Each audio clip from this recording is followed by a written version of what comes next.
like, and because it's that much more intimate, it doesn't. It's just emotionally heavy to read through those sometimes. You know Mm-hmm. what I mean? But it's a world of like I just play in a world of emotions naturally, so it's not like it's that new for me. But maybe because there's something jovial in the music shows, Mm-hmm. and there's something so much more mature in the readings Yeah. that it feels like a heavier emotional labor It's a as different opposed to like gravity. jovial lightness Yeah. on the music tour. Yeah. How do you go about decompressing? Hot yoga, which I have to go to because I've been slacking to be honest, because everything's been so busy. I read. Oh, I'll take a bathtub with some peppermint oil, Oh. sage, palo santo. I love doing that. Or, oh my God, I'll go to a sauna. Oh my God, I'm living vicariously through my words right now. I'll What go to a vicariously sauna. through you? Nice. I'll go to a sauna and just do the rounds, like 20 minutes in the sauna and then 2 minute ice shower. 20 minutes in the shot, 2 minute ice shower. That helps me so much. And then I'll do this. I'll go online and I'll do the prompts. Yeah. Yeah. Help help me stay liquid. Now, for this collection, you also collaborated with the illustrator Eloise Dio. Who is amazing. Talk to Yeah. me a little bit about what that collaboration looked like and how everything came together. Eloise Dio is an amazing, amazing creative. We met 2017 maybe 2017, might have been 2016. I was playing a show in Paris uh to like 20 people, maybe that's being generous, might have been 15, uh in this dingy little corner like this. It was rough, and she was one of the few people that came out. She'd been a fan. We had liked, before that we had interacted online because she did these beautiful pieces and then did a piece for figures. And I was like, Mm. oh, I love this. I liked it. And I reposted it. And then became a fan of hers. And then I would just like shit all the time. And then I just saw more things that I loved. And I was like, we should do something. And then I hired her to do the Shutter Island, which is crazy. Number two on the Kiddo project, to do the Shutter Island artwork. Yo, isn't that insane? And she did it, and I fell in love with her art. And then we met in person, and she's just great. I love her vibe.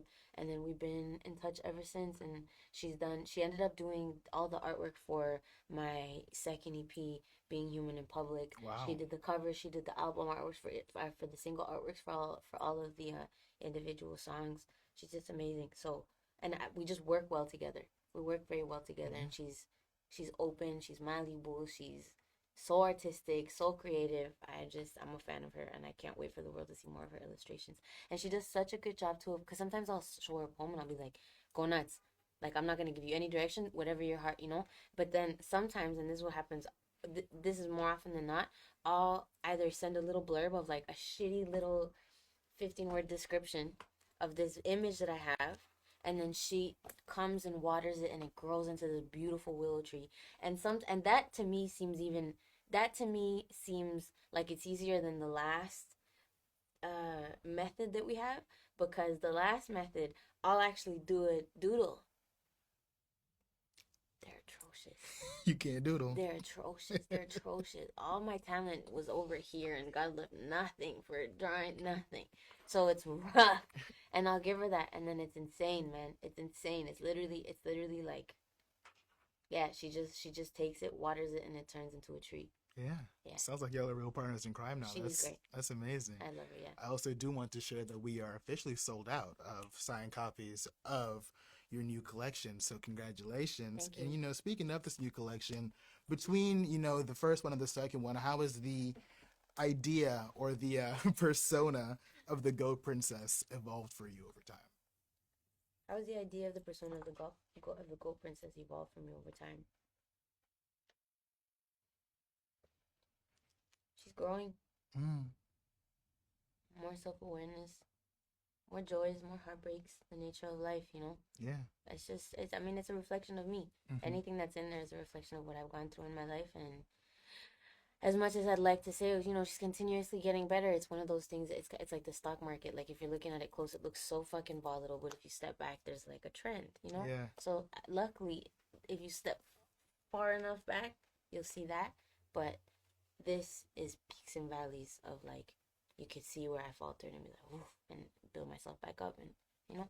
Yeah. It's just a human experience. I think she's evolving by just maybe getting better because I read all the time. I work on my skill. I study literature, study songs, Hmm. study, so I think I get better as a creative, but the evolution is just a reflection, like just the human experience. Absolutely. Some fans have said that your music has saved them, and now the words are literally on the page. Do you find a different level of gravity with it when it comes to fan relationships you've created through your poetry instead of your music?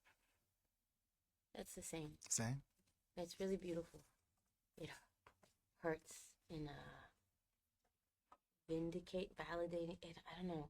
It's a really difficult thing to explain, but to share pieces and then have messages say like, I didn't expect to cry today, or I Yeah. didn't expect to like, yeah, I don't know. I don't know.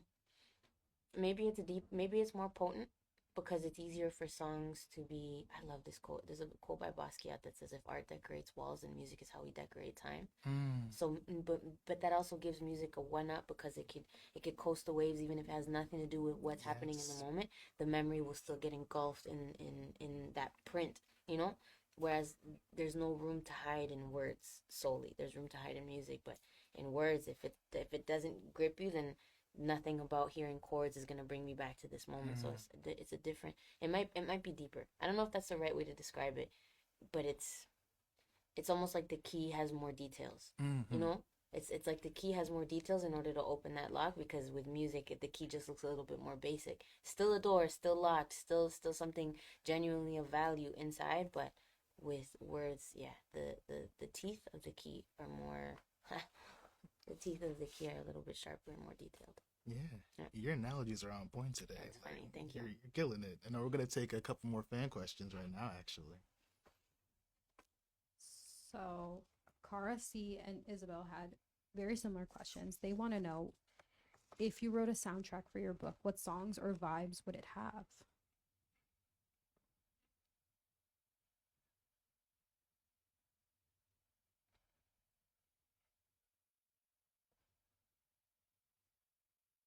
Wow, what an interesting question.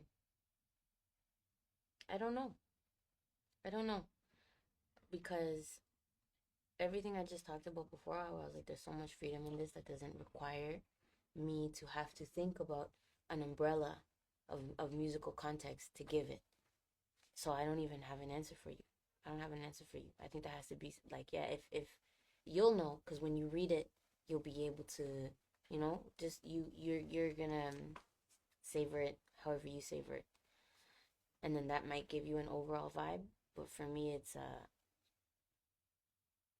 yeah, I don't know. I couldn't tell you. Ryan J wants to know because your work is so spontaneous and so inspired and organic, how often do you make edits to your lyrics and your poetry? So for the poetry online, it's very quick and it's very raw and it's very yeah, very quick, very raw. And I've gotten much better at being more accurate with my shot and my bolt. Like I'm very at the risk of sounding pompous, but I'm just good at it so I could be sharp with my edits quick. Yeah. Um and worst case scenario, in the event that I do something that's unforgivable, like there, some bullshit like that, then I'll be like, and I'll just take it down real quickly and then fix it. It's one of those that like slips. I'll fix it then. Um, Building the book is different because there's a part of my perfectionism that I can numb in the moment of doing the exercises online, but I can't keep her quiet when I'm building something like this. But that's also why the chapter openers all have the raw. Can I open this for a second? No, for it. Yeah. The chapter openers all have the raw screenshots, edits or edit lists. Oh shit, edit lists and all. So these are the raw ones. And then, for example, at the back, you'll be able to see, like, okay, well, this poem that we read that was on page 84, the raw one will be on page 58. If you want to see what it looked like before I made the like final chisel into the marble that I couldn't help because sometimes it just needed a little bit of like, but it happens. There's no way I could have just not. There's no way that would be impossible. And then for music, I edit more than I used to edit. Like when 𝐏𝐚𝐭𝐡𝐢 came out, I used to be of the school of thought that things just needed to be raw, always to be received in its truest form. But the older I got, the more I've learned to trust my own discernment, to know that it's not a sin against the song for me to turn over rock 2 and rock 3 and turn over rock 4 and try this edit, as long as I trust myself enough to know that by the time I get to edit 33, if edit 33 isn't better than version 3, then I'll eat it. And it's fuck all those extra effort and extra hours